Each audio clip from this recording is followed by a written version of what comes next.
Voilà, j'avais envie de vous parler de cette photo qui a été prise exactement le 9 novembre 2016 à 9h20.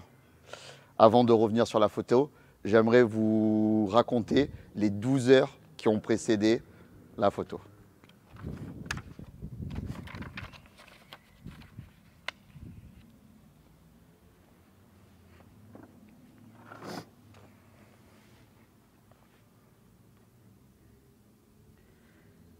Mardi 8 novembre, 21h. J'arrive à la salle de tennis de table de Nice afin d'assister à une compétition sportive en compagnie d'amis et de mon frère. Sauf qu'en ce 8 novembre, mon frère, Johan, souffle ses 31 bougies. Hasard du calendrier. 22h.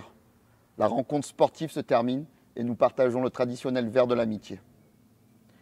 23h sonne. Je me revois dire à ma moitié avant de partir, comme toujours à l'époque, ne t'inquiète surtout pas, je ne rentre pas tard ce soir. Je sais que demain, à 9h, nous avons rendez-vous chez le gynéco, afin de vérifier que notre enfant se porte bien et connaître le sexe. Je partage d'ailleurs la nouvelle à mes amis, qui, pour la plupart, n'en croient pas leurs oreilles d'entendre que je vais devenir papa. Et moi non plus d'ailleurs. La nouvelle se répand dans la salle, à toute allure, et chaque personne proche souhaite trinquer pour célébrer. Le souci est que de mémoire, je dois avoir une bonne dizaine d'amis dans l'assistance. Et donc, au moins autant de verres dans le nez. Minuit, je me revois me dire « Allez, c'est l'heure de rentrer, car demain… » Sauf que j'avais dépassé la limite, et probablement pas qu'un peu.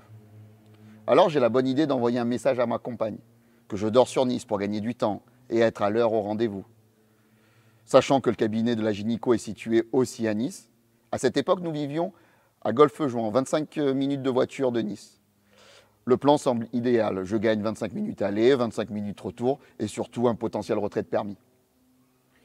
1h du matin environ, la salle ferme ses portes et c'est l'heure de rentrer se coucher pour être en forme demain. Sauf que mes amis tentent de me convaincre qu'entre la future paternité et l'anniversaire de mon frère, je me dois absolument de les accompagner boire un dernier verre dans le Vieux-Nice. Confronté au choix cornélien entre l'insouciance et la raison, je me dirige comme toujours aussi à l'époque de vivre pleinement le présent, sans me soucier du lendemain. Et nous voilà partis pour un unique et dernier verre dans les rues animées du Vieux-Nice. 2 heures, je crois. Nous sommes à l'intérieur d'un bar, dont le nom m'échappe. Bref, l'ambiance est chaleureuse et festive. J'étais censé boire un dernier verre. Le problème, c'est que c'est effectivement le dernier, juste avant le prochain. Naïvement, je commence à comprendre que la soirée bascule et que le réveil risque de piquer sévèrement. Mais à cette période de ma vie, j'étais plutôt entraîné à la chose. Alors je me persuade que tout va bien se passer et de profiter au maximum de ces instants. Car tout allait changer bientôt et bien loin d'imaginer à quel point. 3 heures. Selon les tickets de carte bleue retrouvés le lendemain matin dans les poches du jean en arrivant où je devais me rendre. Les verres ont laissé place aux bouteilles. La soirée bat son plein. Je défie mon frère sur le dance floor, une tradition familiale. L'ivresse nous porte au paroxysme de l'instant. Celui qu'on recherche en ne le trouvant que trop peu souvent. L'état où le se sent libre. Comme sur les sommets néo-zélandais de Queenstown, capitale mondiale de l'aventure. Vivant comme sur ma motobike à flâner sur les routes de Thaïlande. Heureux comme sur les plages du Pacifique au Sri Lanka, allongé dans mon hamac avec bien évidemment un petit verre à la main. Et comblé de savoir que j'allais devenir papa dans les mois qui viennent, grâce à la femme que j'aime. Même si je dois avouer que je ne sais pas trop à quoi m'attendre sur le moment.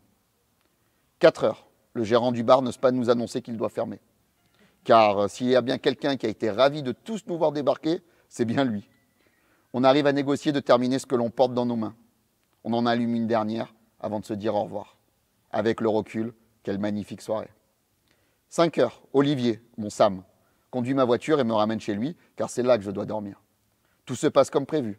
Je vois flou, mes souvenirs sont troubles, et ma vessie pleine à ras-bord.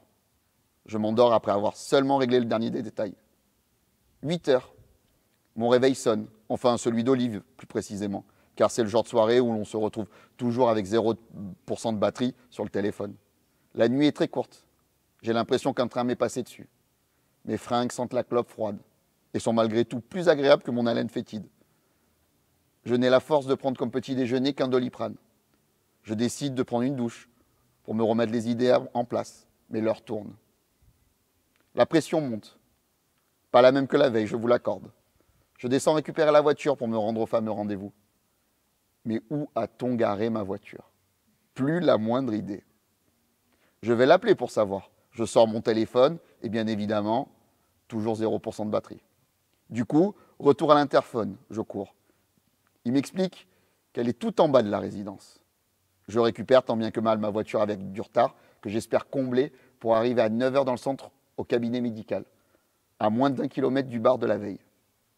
Le problème, c'est qu'un rendez-vous à 9 h dans le centre de Nice n'est pas le même que dans le centre de Castellane, surtout à cette période de l'année. La circulation dense, les voies en sens unique, la difficulté de stationner, les parkings surchargés. Eh bien, ce matin, c'est carton plein. Je tourne encore et encore. L'heure qui tourne aussi me remet cette fois clairement les idées en place. Je ne peux pas arriver en retard à l'écho de mon enfant. Comment ma femme va-t-elle le prendre? Comment vais-je le vivre? 9 h retentit et je tourne encore en rond. Impossible de se garer. Alors je me décide à entrer dans un parking encore et toujours complet. Dépose ma voiture à une place qui n'en est pas vraiment une, devant une issue de secours. Tant pis, je préfère la fourrière que de ne pas arriver chez le médecin. Mais il est déjà 9 h. Ah, si jamais j'avais le pouvoir de remonter le temps. J'écris mon numéro de téléphone sur un des nombreux tickets de carte bleue de la veille, pour la forme juste, car je reste injoignable.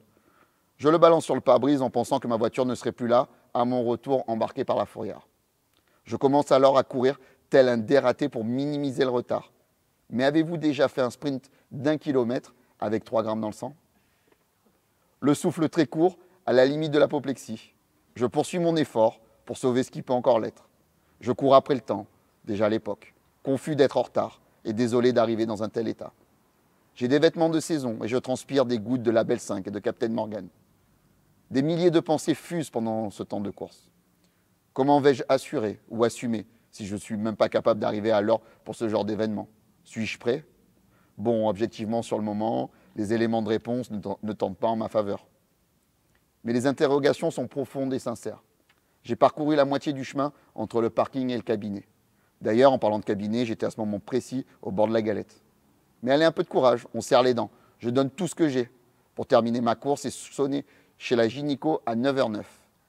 Et mince, quand même 9 minutes de retard. Je risque de me faire tuer. J'ai honte. Le bip de la porte d'entrée retentit. Une seconde porte sépare le hall d'entrée du cabinet. Je l'ouvre dans la plus grande des précipitations, lorsque ma femme au ventre arrondi sort de la salle d'attente. Ouf! Je comprends à ce moment précis que certes je suis en retard comme toujours, mais que je n'ai rien manqué. Quel soulagement une fois mon souffle retrouvé. 9 h 20, ma femme s'installe confortablement sur le siège électrique qui s'incline en douceur.